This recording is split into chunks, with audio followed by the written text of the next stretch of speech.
my great-great-grandfather started or helped build McVitie's. This idea that I'm a billionaire, it's nonsense. Grandfather makes it, father loses it, son then has to rebuild it. Our family is very much that. When I started Candy Kittens, we started with £3,000. That was it. We didn't start with these millions and billions and all these different things. Reality TV is very heavy on the soul. I would encourage people to not do it. When you're doing a television show like Made in Chelsea, you have no control over the edit. You're thrown into an environment where you have to make it entertaining. You start manipulating storylines. Your currency is drama. What makes you an arsehole? It's great because it's a shortcut, but when you take that shortcut, it's a hell of a long way round to get that perception of you to change. Hello and welcome to Unfiltered. My name is Ollie Dugmore. My guest today is the great-great-grandson of a baronette and the great-nephew of a lord, who once had a posh-off with Jack Whitehall and Francis Boulle. Perhaps then it wasn't a surprise when he found himself in the cast of Made in Chelsea for 18 seasons. Over the course of the show, audience watched him transform from blonde Lothario to doting fiancé. But he's not just a TV personality. While he may have been born an heir to a slice of the McVitie's fortune, he chose to found his own confectionery empire. My guest today is Jamie Laing. That's good. That was good. Okay. I like that. There was a little bit of sort of nervous hand touching. Yeah, because I think, oh God, I'm going to take off these really annoying business. It feels like it's unsettled you. Yeah, well, I don't know.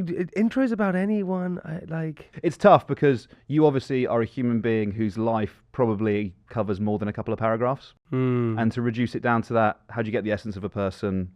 I don't know. Yeah, maybe. Maybe a little bit like that. Some people have, expressed discomfort. Maybe we'll stop doing it.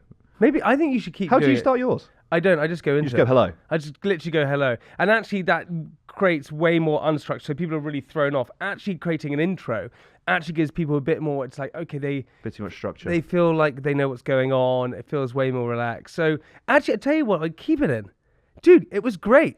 I liked it. Yeah, did you? Yeah, dude. I did 18 series of Made in Chelsea as well. That's so many. It's a lot. It is a lot. That's so many. Yeah. That is so many. How do you feel about it? Is it too much? Not enough? Oh my God. Gee, I think, I don't know. Persistency is key in life. Always. So at least I was persistent. I saw a TikTok recently. Do you know Sisyphus? The guy who is cursed and he has to push a stone up a hill every day. It's yes. like in classics, right? Yeah, and constantly he gets... and then it rolls back down and the next day he has to push the stone up the hill again. Yeah. I saw a TikTok about that where it was a woman and she said, Sisyphus teaches us the importance of daily routine. And that by pushing the stone up the hill every day, he is improving himself and bettering himself, which I thought maybe missed the moral of the story. Yeah. But yeah, consistency is key. I accept it. I accept it. Do you make your bed in the morning? All right, Jordan Peterson. Yeah, I know. I do make my bed in the morning. You do? But I recently got married, so it's kind of not optional. Same. Yeah. Do you have rules in the house? There are a few, yeah. What are your rules you have? Make the bed in the morning. Yeah. There's a few. I mean, my house currently we're redecorating, so there's not really like tidying because there's dust everywhere, stuff like Sorry. that. You're taking me to a place. You're taking me to a place. Not even tidying the house, not really. What about tidying you? the house. What are your rules? Well, I don't know in my later years I've become really OCD. Okay. I'm really OCD now, and I was always OCD, but like my OCD is another extreme now. The other day I was by the fridge. This is like different forms of OCD, but I had this mayonnaise pot in my hand. I didn't know where to put it in the fridge because my OCD was so bad. Right. I couldn't find a place to put it. Mayonnaise paralysis. Yeah. So honestly, I was like stuck thinking, where the hell do I put this mayonnaise? Yeah. And my OCD is bad now for whatever reason. So I clean everything, whereas before I just didn't care. Yeah. Socks everywhere, anything everywhere. But now I worry about it a little bit, I think. And do you think that's imposed by your wife, or is that I think my wife made it worse because she was leading up to her wedding. She was very messy because I think there was like so much going on. Like it was like stress of everything that's happening. So she became messy, which made me go the other way and become really clean and tidy. And now that hasn't left me. She's now burdened me with like, I moved my shoes together. I was mad. The other day, I walked in and I shut the door and I then went up the stairs and I got to the stairs and I was like, need to go and check that door again. So I had to run all the way back downstairs and then touch the door. One of my colleagues That's not good. Insists she takes a photo of her straighteners every morning to check photo? they're unplugged. Yeah. So when she gets to it, otherwise if she doesn't have the photo, she'll go, did I unplug them? Exactly. And she's back. I need to go back, yeah. It's what happens. It's really bad. I have this thing now when I have to wash my feet. That's good though. You should be doing Every that. time I'm in the shower, I have to do it every time. No, before I go into bed, I have That's to wash good. my feet. That's not I don't unusual. know, what the hell? should You've be opened me up. You've opened me up No, like no. a tuna tin. Look at this. We're only 5 minutes in. He's done it to himself. This interviewing technique is phenomenal. I'm just letting you talk about whatever the fuck you want to talk about. What else shall I say? Can we delve into that a little bit? Yeah. You can ask me anything you want. Did you wash them before? Yeah, I did watch them before, but now... Was it school of thought, like the water will get it? No, now I just... Because my feet, I realised that I don't wear socks. Yeah. That's the headline of the... yeah, I don't wear any socks. I don't know why. I don't like wearing socks unless I'm training. So I have no socks on right now. Can I?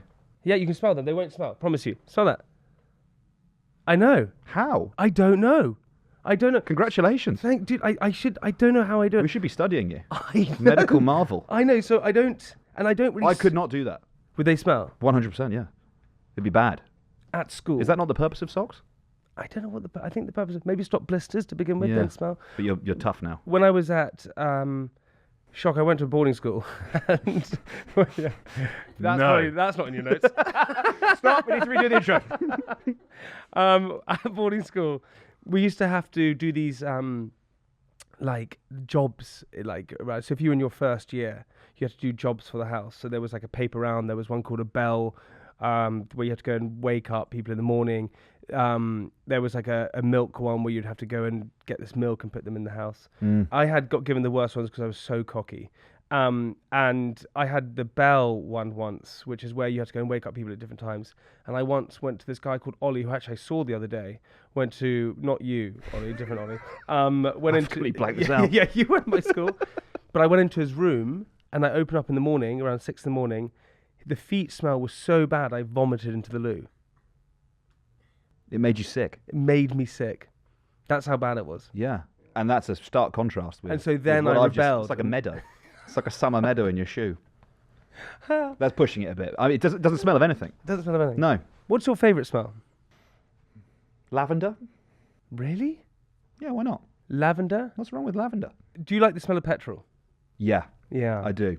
Up there with freshly baked bread. Oh my God. Do you know what I like the smell of?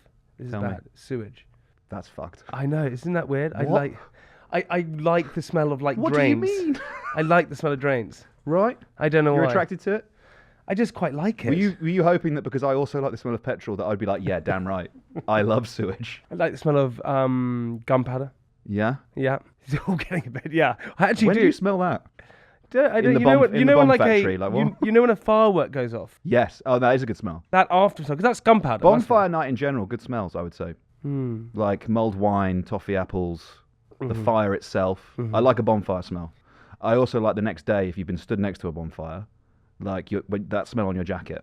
I would put that in the god tier list of smells. And that also is like when you were younger, you used to have those parties, and they'd be like in the field, and There'd be a fire. and there'd be a fire there. Not right, yeah. And then the next day, you'd put your jumper back on, you'd smell it, and it'd be like, Yeah. I once slept Probably like an Abercrombie and Fitch hoodie or something. completely. I once went to my friend.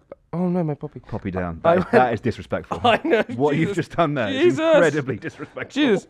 I once went to my friend's. I went to my friend's party. It was their 16th, and I then afterwards didn't realise that everyone else was going back to their house and I wasn't invited because, for whatever, I had fallen out with one of the people there, and so me and my friend called Toby Ugansanya, we slept in a field. We slept in a field. With a tent? No tent. We just had our Bareback. our black tie jacket because it was black tie. We slept in the field and I got woken up the next morning by the farmer with his like pitchfork thing. Is Is that one of your questions? One of my questions here is what makes someone posh? And I think Great being one. woken up in a field underneath your black tie gown by a farmer with a pitchfork may possibly be an answer to that question. That's a good answer. I did hear, I heard, I put this on my TikTok, but then I got told by Susie Dent, of all people, Yeah? that apparently it's not true, but the word posh is an acronym. So supposedly posh was when you were traveling by boat. You wanted to be the opposite side to the sun because you were fair-skinned, so therefore you wouldn't get burnt. And you want to be further away from the water as well because that was seen as you just didn't want to get wet. Okay. So you would be port side out and starboard home. hence the name posh, because if you were posh, you were the higher net worth individual. Right. So therefore, you would sit on certain sides of the boat. But it's not true. Well, apparently not. The only one similar is nonce. Oh, yeah. Not on normal courtyard exercise. Which they used to write on prisons. Yes. But, I mean, I made a video about it. I went to HMP Wakefield because it was, Yeah. You wouldn't say it's funny, because obviously it's not funny. It's not funny. It's not funny. Not funny. But the use of the phrase can be funny. Yeah. Sometimes when it's said by the right person in the right context. Okay? Yeah. I got taught another thing, which was really good. Do you know the word salary comes from sal, which is, the saying, are you worth your salt?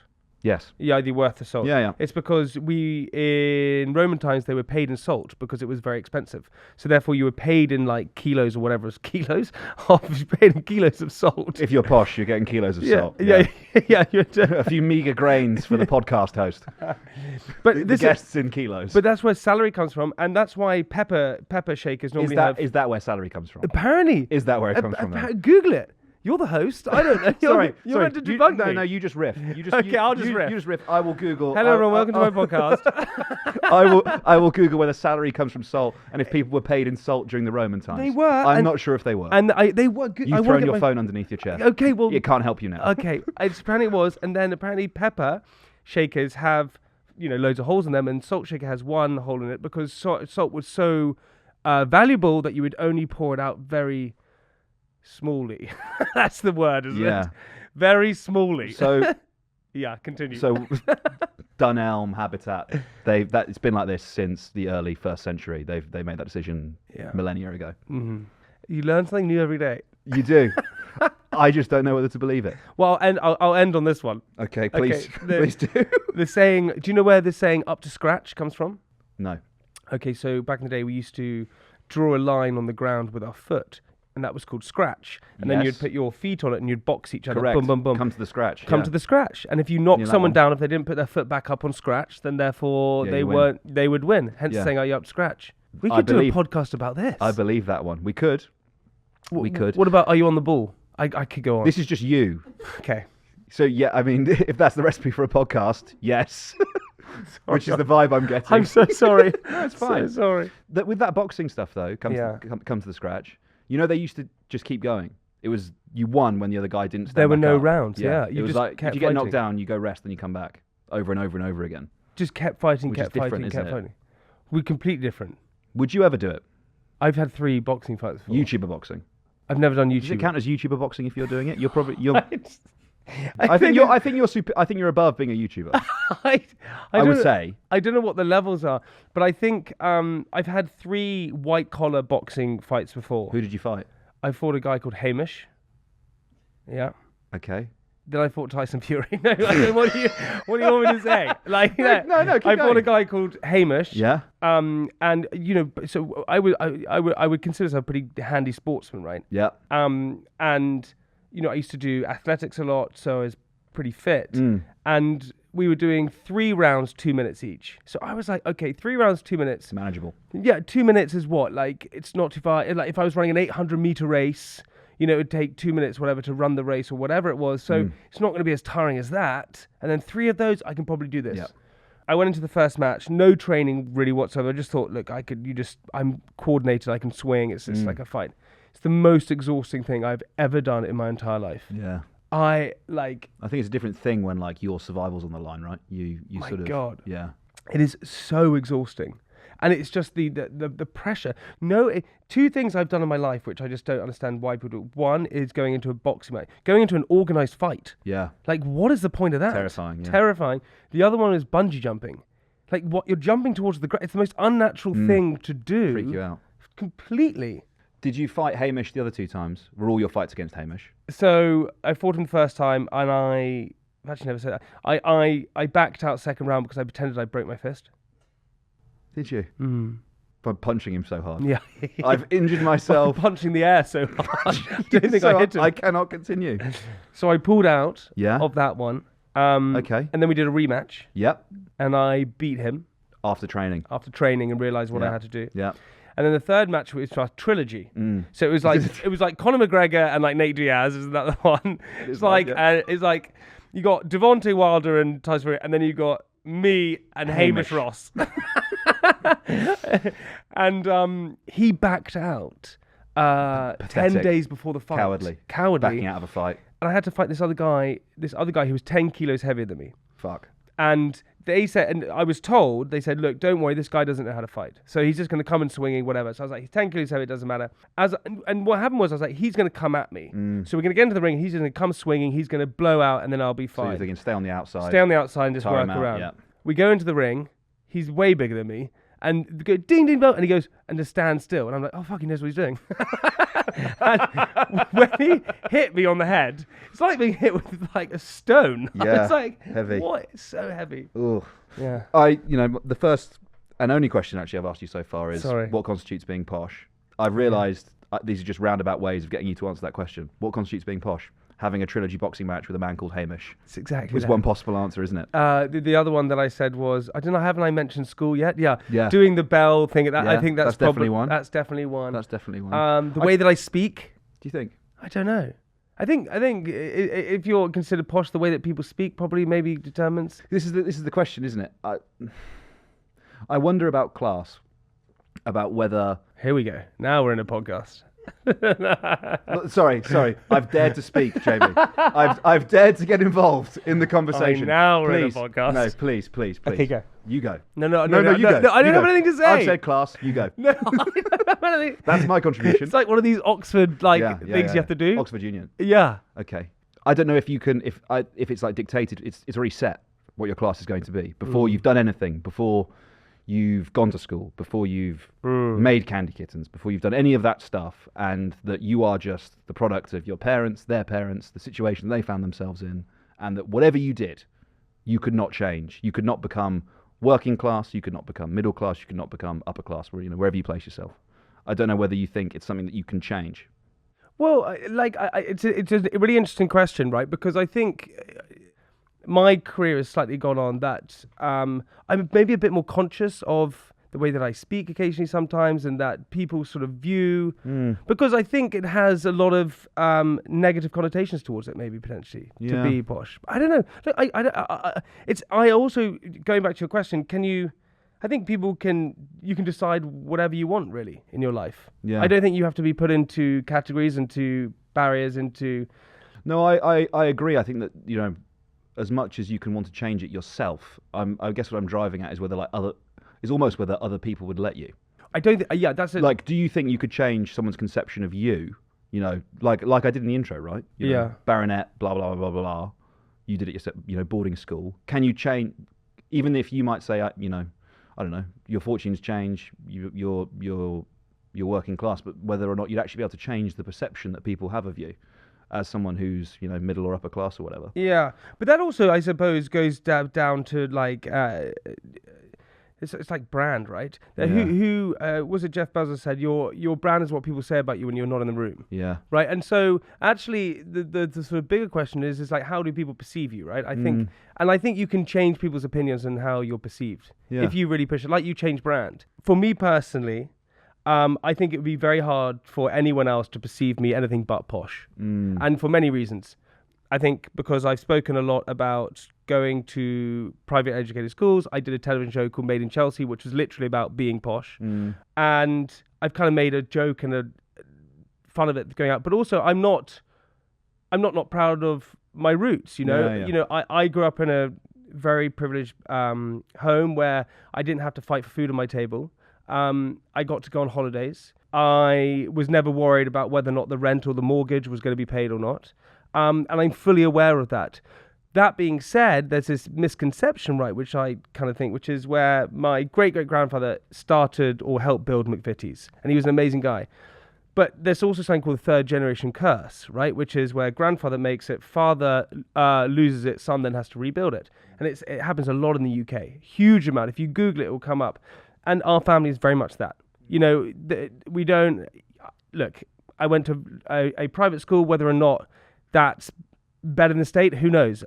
All I know is that I had 10 people in my class, not 42 on occasion, and I had access to playing sport. Yeah. And perhaps I was given some different confidence, but I remember when I went to Leeds University and someone I spoke there who came from state school, they said, what's the difference between you and I? Your dad or mum or whoever paid for school and mine didn't. Why are we different? I said, I don't know. That's why I was sent. I had no choice. Yeah. But this idea that I'm a billionaire, unfortunately, it's not true. I don't That see is any unfortunate. Yeah, it's really unfortunate. So I get the stigma of being a billionaire without any other money. Which is bullshit. Which is a complete nightmare. Yeah, I bet. And so then when I started Candy Kittens, the sweet brand, we started with £3,000. That was it. We didn't start with these millions and billions and all these different things. So, yeah. You talked about perception. Mm-hmm. What do you think, shapes perception? Now, I'm interested because you're kind of, doing so much TV, now doing digital stuff. You have quite a unique perspective on kind of, interfacing with media and then how that changes your relationship as an individual with the audience, right? From going on TV to now, sort of almost being in control of it, doing your own podcast stuff, etc., social media as well.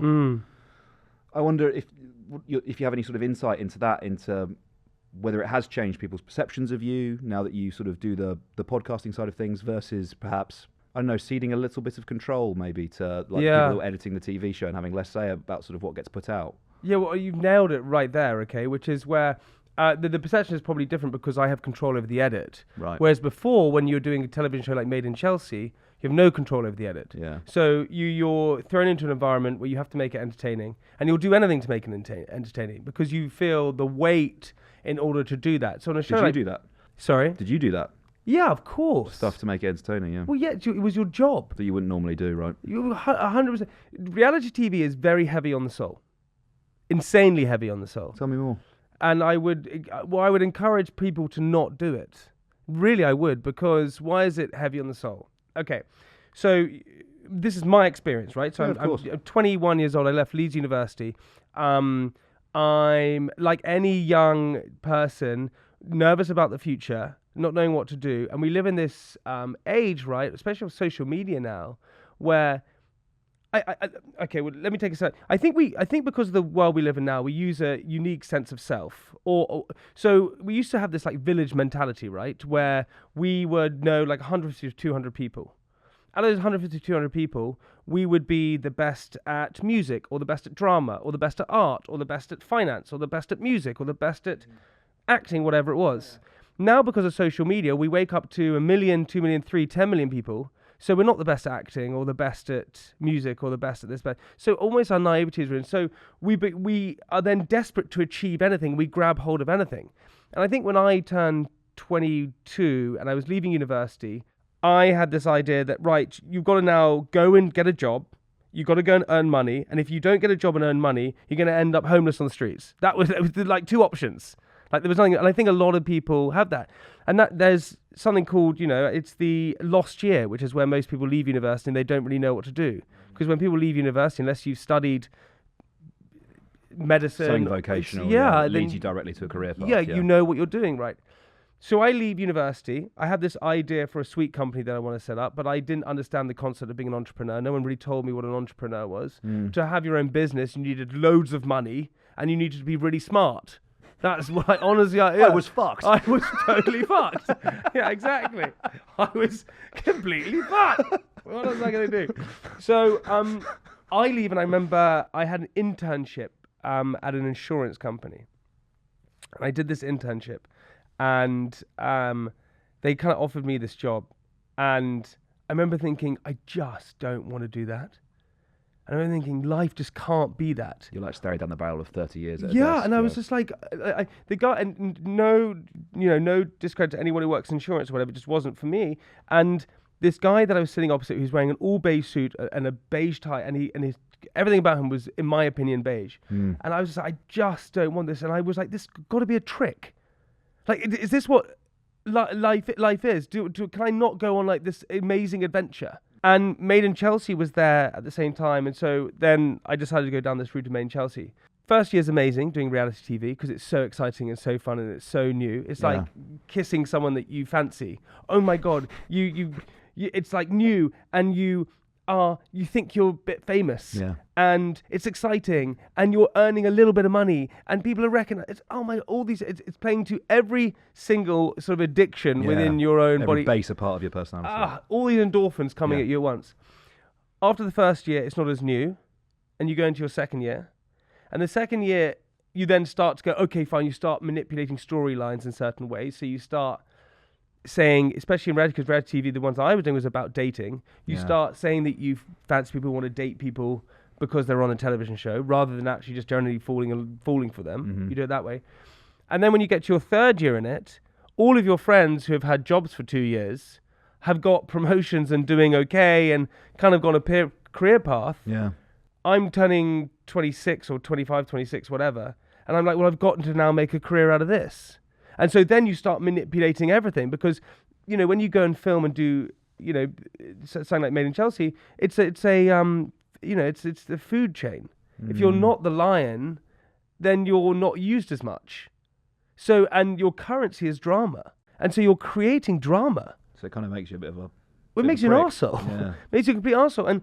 And there's, we see all of these self-help books and stuff like that, which talk about you've got to be kind to yourself, you've got to, write down your affirmations, all these different things. And in my experience of doing reality TV, it was heavily based on the negative. And so when that part of your life has been quite negative, it sort of feeds into other parts of your life, I would say. Yeah. So, reality TV is tough. You're not working down a mine. You know what I mean? Like, I think that's probably tougher. So now... Quite possibly. Yeah, I think that... Jesus, have I just poor me? You No. But your point though about like perception, right? And the the medium of it, the form of it, turns you into a dickhead, right? As you said, you're being a lion, and so that feeds into how people perceive you and see you. Well, how do you perceive people on Made in Chelsea?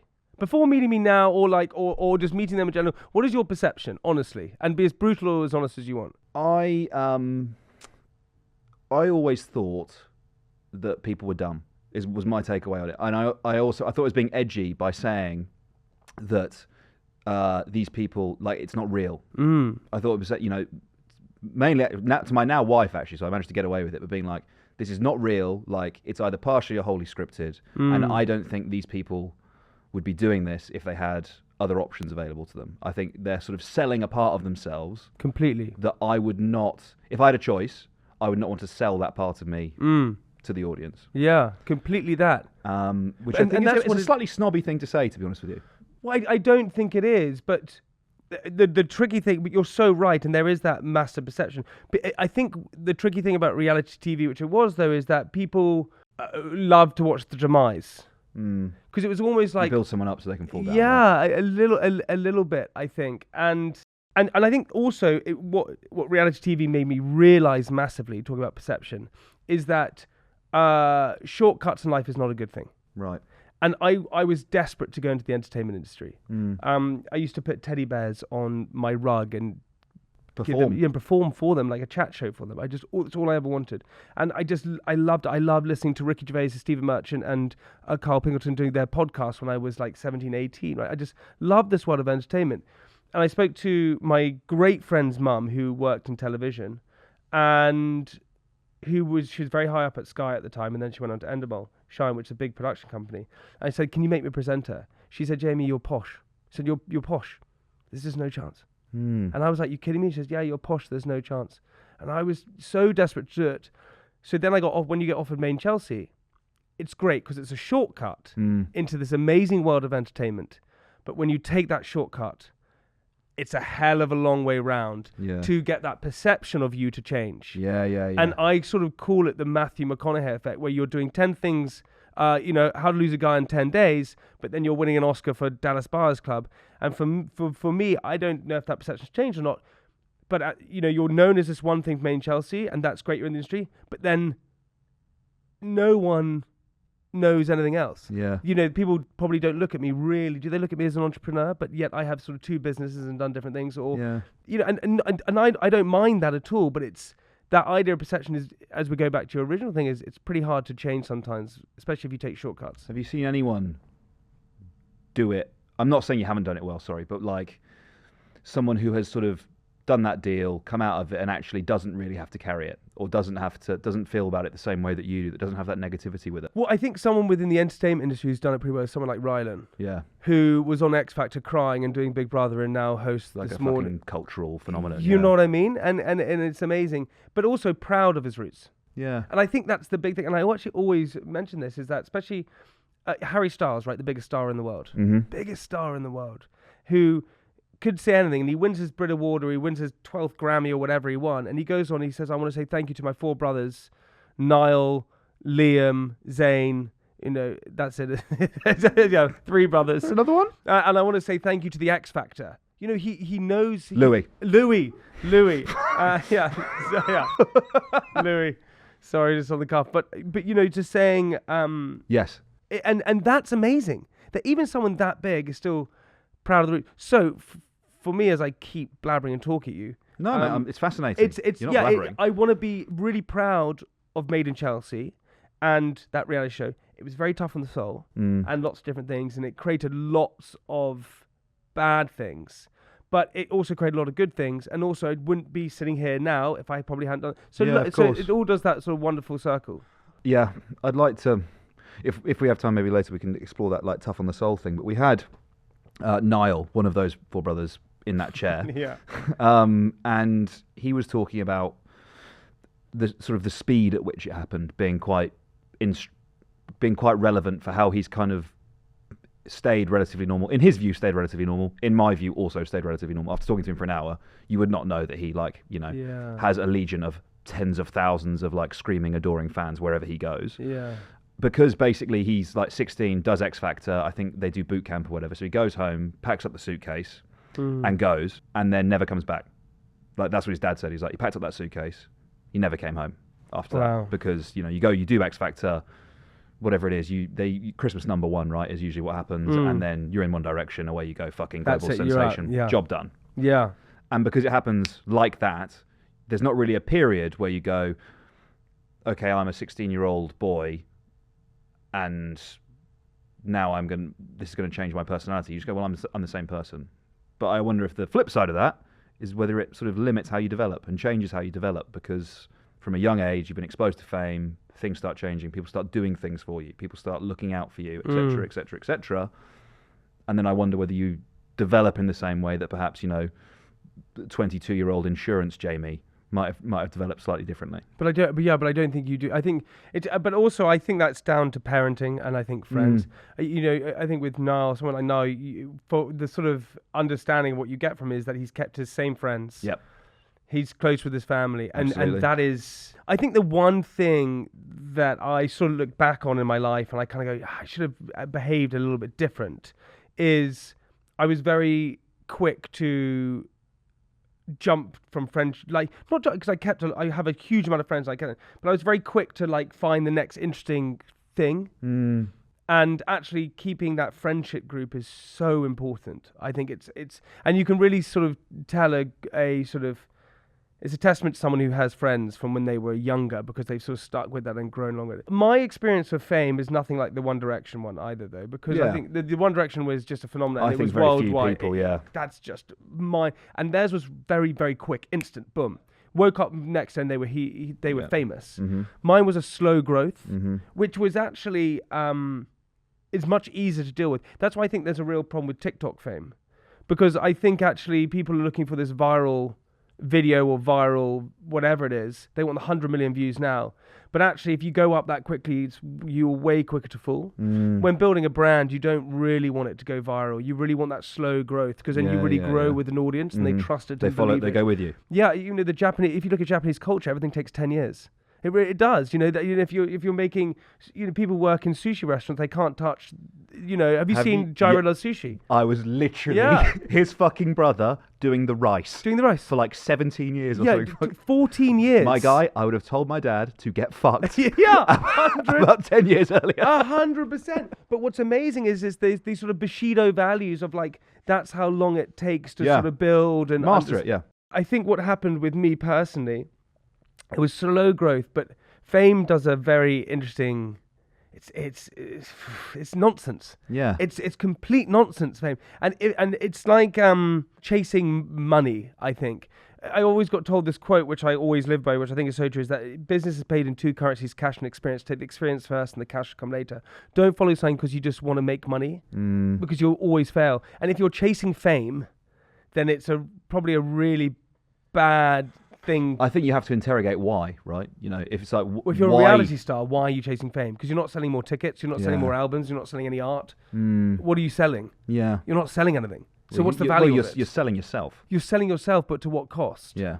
Well, an exceptionally high one. A hugely high one, right? I think once you put those things, you know, I'm not in any way putting myself in the same position as you, and you know, you can correct me if I'm wrong, but I feel like once you like surrender those things to being in the public realm, it's very hard to walk it back. You know, it's like if you've established that it's like it's okay for, I don't know, X person in the street to come up and ask me about my love life because they've seen you talking about it on Made in Chelsea for years and years and years. It's very hard to get that back. It's very hard to walk that back in the same way, I don't know, like an influencer who literally commodifies, I don't know, I'm not going to pick on anyone, but like a YouTuber or a vlogger who literally is vlogging proposal, marriage, pregnancy, birth. You've commodified every single aspect of your private life, and then you get to a point where actually maybe you go, I don't want these things to be public anymore. You know, you get, as with that experience grows, you go, I don't want this to be out there. I want to be a business owner. I want to be, yes, maybe a commentator or a media personality, but I don't want everyone to fucking know about what's going on back home, you know? But that's once you dance with like that devil, it's quite hard. But I think that's going back to that point, which is when, you know, when you're 21, 22, whatever old you are, when you're that young and you're making these sort of lifelong decisions, it's quite hard because we change. Like what we like now is not what we're going to like in 10 years, or what we behave like now is not what we're going to behave like in 10 years.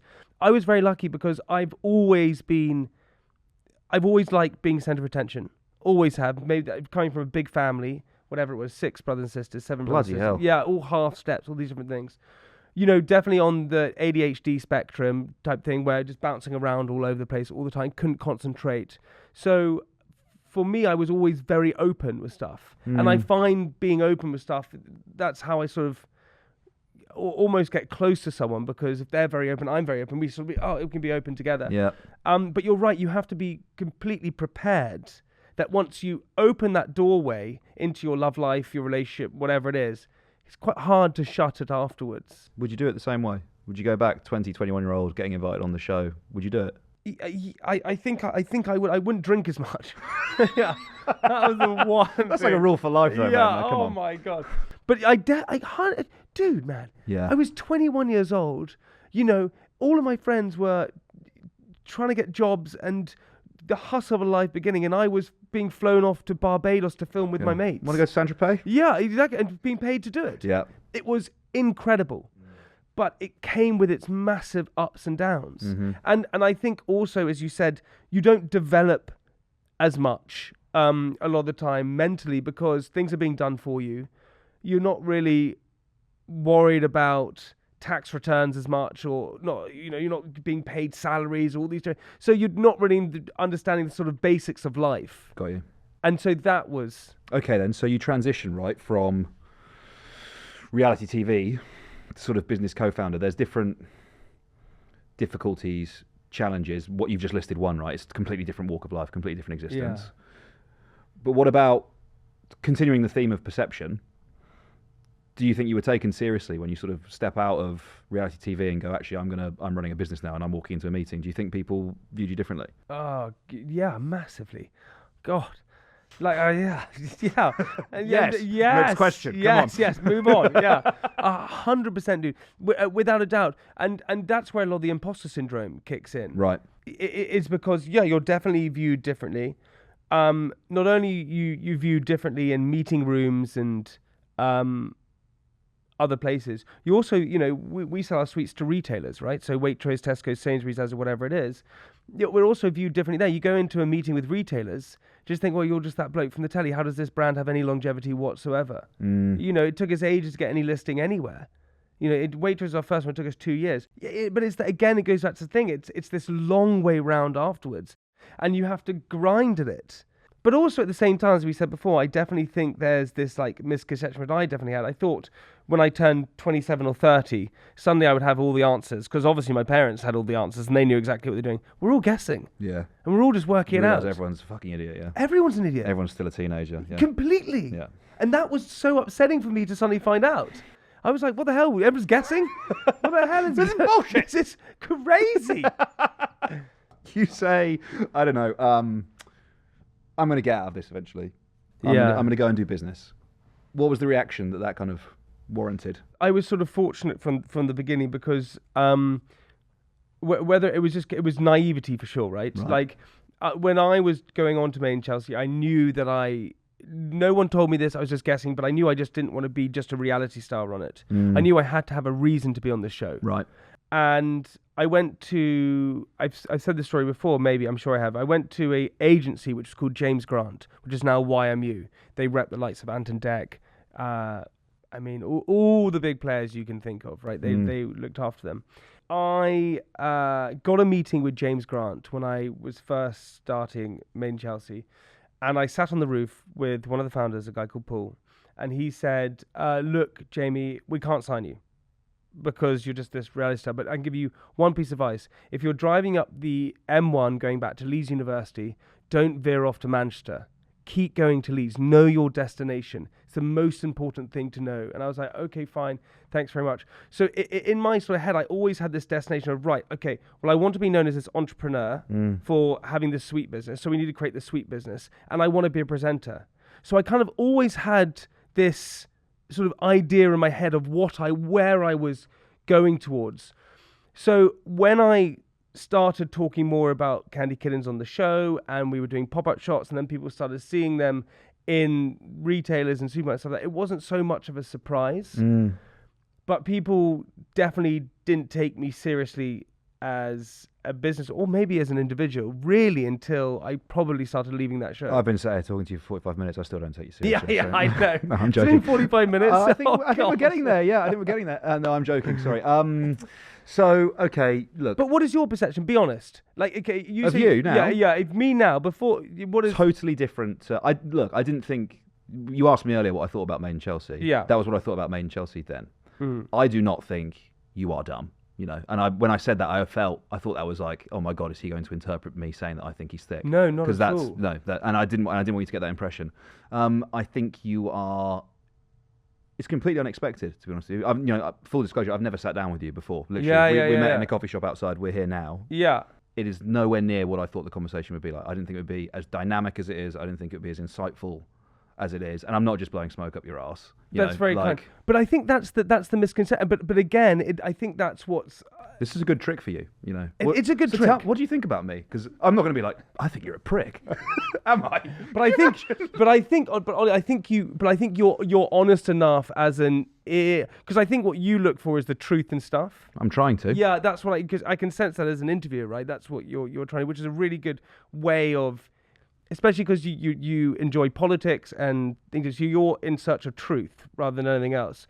If I was to ask that question, you did think I was a prick, you'd probably answer it in a different way. Roundabout way. Yeah, you would say it in a roundabout way that actually you're a bellend. Something to be desired over the course of this, but I'm still very impressed. And if I was a bellend as well, I don't think I would be as open enough to ask that no, you wouldn't. hectic question. No, you wouldn't. Although I like it, the chaos energy. It's good. It is chaotic energy, I know. I love it. Genuinely loving it. Okay, so it takes you 2 years to get this listing, right? Yeah. With Waitrose, bit of a battle. You've maybe had some eye rolling, etc. You've battled the perceptions which we've established over the course of this conversation. That's a different situation to what you're in now, right? With Candy Kittens. Yeah. So tell me where you are with the business now. Like, what's happening? Yeah, for sure. So we had this vision from the very beginning. The reason I went into sweets was because I just love sweets. I just adore that. I was always denied them as a kid because I was too hyper, so was never allowed any of them. So the fact that I would... Fuck you, mum. Yeah, screw you, mum. My own company that makes them. I always say, when you're like, you suddenly be able to drive. I can't drive, but when you suddenly can drive and you think, I'm going to go to the services and get a McDonald's and no one is going to freaking stop me. Mate, I passed this month. That's Did you actually? Yeah, 100%, yeah. Drive through, yeah. Dude, what? You're like, fuck this, Big Mac, let's go. Big Mac, here I go, man. Yeah, and no one's gonna fucking stop me. You will get this. You will have this. It's unbelievable. It's unbelievable. So for me, starting the sweet company was a little bit like that. I was like, it was honestly, it was this weird eureka moment when suddenly someone said, you know you can just do that. And I was like, what do you mean? You have to be smart or like loads of, and so I started it, and my vision was to have a sweet shop. That's what I wanted. I wanted to have this sweet shop. And then I met my business partner, an amazing guy called Ed Williams. By chance, we met, and he was a designer, and he's much more controlled in many ways than me. As you can tell, I'm a bit sort of hectic all over the place. He's much more considered and straightforward. So actually, bizarrely, our combination worked really well because I was off the walls bouncing and he was much more considered, so it kind of worked out. And we had this vision that we wanted to make this sweet company, but sexy, fun, exciting, different to anything else that was out there. It took us 2 years to get a listing in Waitrose. It took us 6 years to pretty much get into, or 7 years to get into any retailers. And we're 11 and a half years in now. We're going to make our first profit this year. That's how hard, and a lot of people within business don't sort of realize that, or people from the outside, they just think, make packaging recycling now, or why don't you just make a bigger bag of sweets, or why don't you, take out this ingredient from it. It all costs so much money to do those things. Yeah. And so your margins are constantly squeezed. And especially in FMCG, which is fast moving consumer goods, margins are so tight. Insanely tight. So every single thing that you change has a huge impact on the margins. The fact that our sweets stand up straight, right? You can put them on the bag stands up like that. That costs 30% more than any other packaging. If we removed that, our margins would come right down, right? There's so many different things. But we can proudly say we're the fastest growing confectionery company in the UK, which is amazing. We're vegan. We're completely vegan now. We're palm oil free. We're carbon neutral. We're something called a B Corp, which is people, planet, and profit, all the same value to us. And our vision was to have no nasties in our sweets, and that was removing anything. So what people don't realize is that gelatin has meat in it. Yeah. It's pig's cow skin, ligaments, bones, chucked into these terrible sweets. And your Haribos, your Roundtrees, your Maynards all have this crap gelatin in it. It's just you're eating meat, and it's kind of hidden meat. Yeah. We did this survey, right, which is 11% of people read the ingredients of what's in food. 11%. And something like 67% of people just had no idea that gelatin is in sweets. And 33% would say that they would change what they ate if they actually knew what was in there. We started out making a sweet company because I just had this love of sweets. And thanks to my business partner and amazing team, we've become so much more than that. We're definitely about leaving the planet in a better place. We're definitely about making sure that we're not putting any nasties in our sweets. And we want to create a brand. I never knew that you could create a brand. I thought we were just making sweets. No, we're creating a brand. And that's what's really exciting about it, I would say. To sort of round off this conversation. Yeah. Do you think you have changed that perception of you? Do you think you are the entrepreneur?